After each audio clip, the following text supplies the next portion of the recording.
Fellow Toastmasters and guests, welcome.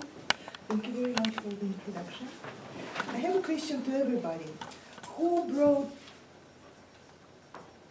Competent Leadership book today?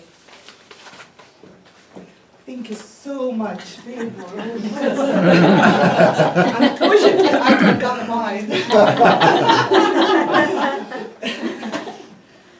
This book is the only disappointment I've had in Toastmasters during all these years. You see, I have never wanted to be a leader, and I'm not a leader. And actually, the very word leader used to have a very negative connotation for me. And as you hear this after my introduction, it probably sounds a little bit confusing and maybe even hypercritical. And it used to be. I couldn't actually understand why I'm doing all this. If I cannot even pronounce the word leader without thinking about this bosses down there or this little Napoleons of household scale. But then I read about service being a leader, and this very concept helped to bring all the pieces of the puzzle together for me. The Service and Leadership presentation by Toastmaster International lists a number of quality an effective leader should have to serve their club effectively. Encourage participation, facilitate communication and problem solving, tolerate mistakes, help team members grow, persuade, foster collaboration, motivate achievement, and provide clear direction. To me, all the things, when you think about service, boil down to these three: inclusiveness, trust, and empowerment. Today, I'm going to reminisce about my experience in Toastmaster as a leader in Toastmaster and share this experience with you. I will start with inclusiveness, which actually helped our club survived through the whole year of my presidency. Thank you very much for everybody here who provided me your advice and mentorship during that very difficult, challenging, and extremely rewarding experience, at least for me. But there is even more besides asking for help when you need it. And I believe that Robert Greenleaf has captured the essence of the exclusiveness of a leader in his book Servant Leadership by citing Robert Frost's poem. And I am honestly telling you, I tried to rehearse it several times, but it doesn't come through perfectly from me. So I'm going to demonstrate you the principle of inclusiveness by asking one of you to read it for everybody. Annette, could you please do it for me?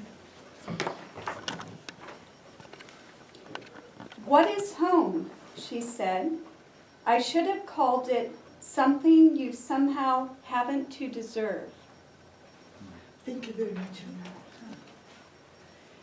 And what I think is meant here is that we don't have to deserve attention, acceptance, and help from our leaders.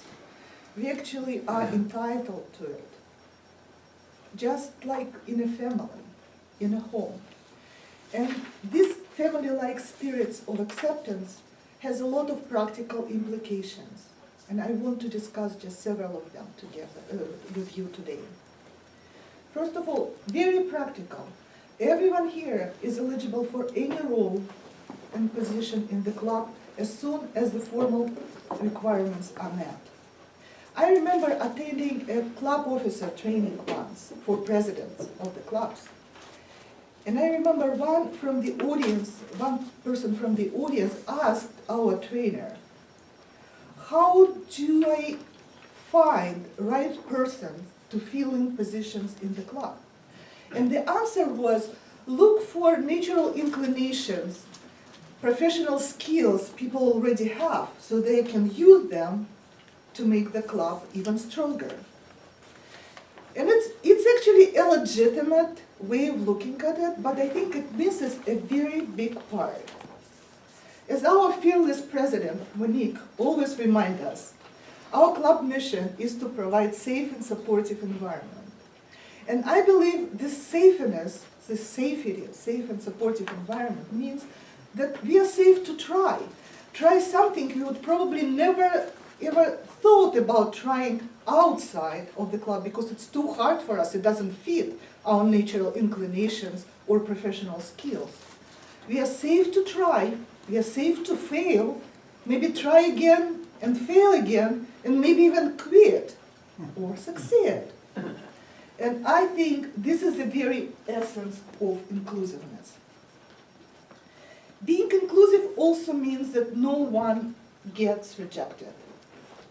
Just like when we give our evaluations and talk about what person could have done better, how she or he can improve, the same thing we should give direct and honest feedback if something doesn't look right. But unless this behavior or performance or action violate the very principle of Toastmasters ethics, no one gets rejected. To wrap up the discussion on inclusiveness, I want to talk about encouraging participation. Not only sharing plans and goals, but ask people to participate in creating these plans and forming these goals. And I want to tell you a story. You probably know that all officers in our club are part of the executive committee of the club. There are 7 officers, and our president is the main officer, the highest rank officer in this executive committee. This committee is supposed to meet every month. Similarly, I, as area director, have my own council, area council, and all presidents and VP of educations are part of this club. I'm supposed to hold area council meeting once every 6 months.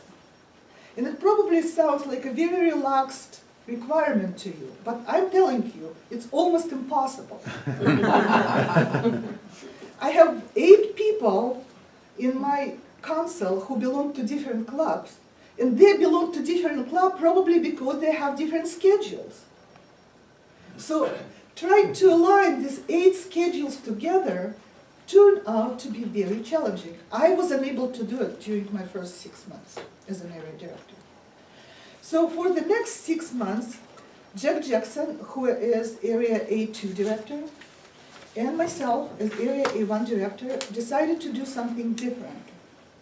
We invited Area A1, A2, and A3, who didn't have a director at that time, to hold a joint council. And we asked Peninsula Pro Toastmasters, and we have several members here, Carl, Fred, Arnie, to host this meeting. And they will keep me, they can confirm, we had a great turnout. And the reason for it, not only because we tried to multiply this 8 by 3, so we got more people as a result, but we invited all officers who are available and willing to attend to come and be part of this event. So we let our council members to get to know each other better, to share their experience, and several clubs actually started to participating in activities outside of the club much more. So I believe it was very effective way to deal with the problem, and I hope that it will become a tradition in our areas for the years to come. This story brings me to the next aspect of leadership, of serving as a leader. Again, this is trust. again, a short story from my club officer training. At that time, it was Rita Barber, who's a very famous person in Toastmasters in our district. She's an experienced Toastmaster, a charismatic speaker. She was a trainer for president, and she was asked, how do we find people, how we ask people to help us?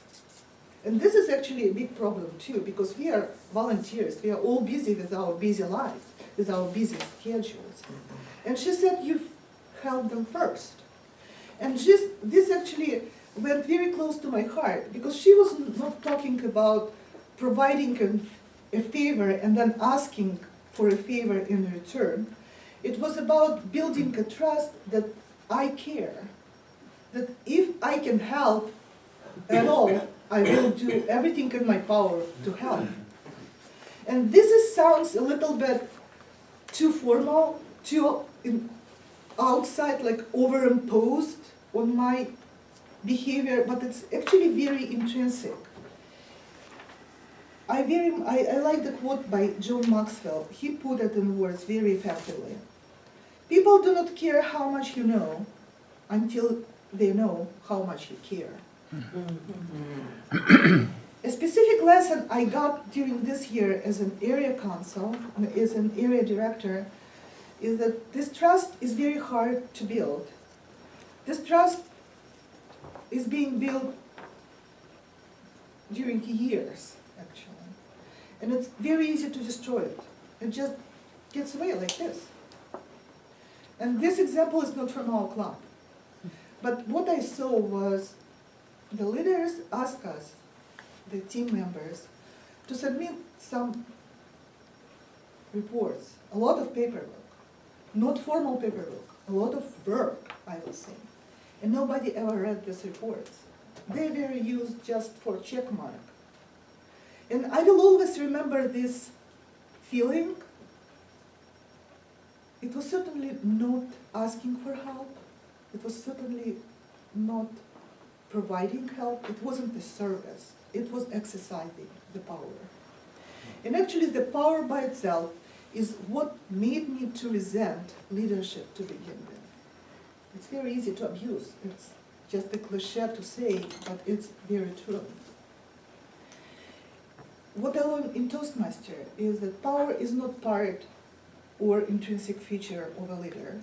It's just a tool. And it should be used to empower other people, to share this power, to give it away. And one way to do it is through creating opportunities for others to try, make mistakes, and grow. I have a question for all of you. Who do you think is the most powerful, has the most powerful role in this club or any other Toastmaster club? That's why I said or in any other Toastmaster club. So this part doesn't fit. The most senior member No. with the longest Okay. term Okay, that's participation membership. That's maybe. That's my answer. The newest Yeah, member. yeah. I think we all may have different answers. So I have my personal opinion, maybe a little bit biased, and you will see why. Because I think it's VP of Education. It's a queen or a king of a club. No other officer has more power than VP of Education. Unfortunately, Kyle is not here, but I'm saying it into this camera, so I will send the link to her to make sure she hears it. She is using the power so beautifully to empower us. And here's an example, standing in front of you. I wouldn't be telling you my stories today. I wouldn't be able to fulfill these final requirements for advanced leader programs, if not for Kyle. It's very hard to find 15 minutes slot for a speaker, and I didn't insist, I didn't even ask. She reached out to me, she found the slot, and she made sure that I have this opportunity to talk to you today. And before I wrap up my presentation, thank you very much, Kyle. Before I wrap up my presentation, I want to tell you this. I became VP of membership, and this was my very first position in this club, and this was my first leadership position in my life, because Carl asked me to do it. And nobody say no when asked. When Carl asked. I wasn't sure I would be able to do it. It was really hard, but I'm glad I did. Right now, we are in the season when a new slate of officers are being selected. Please volunteer, and don't say no if you're asked to do it. Merry Christmas.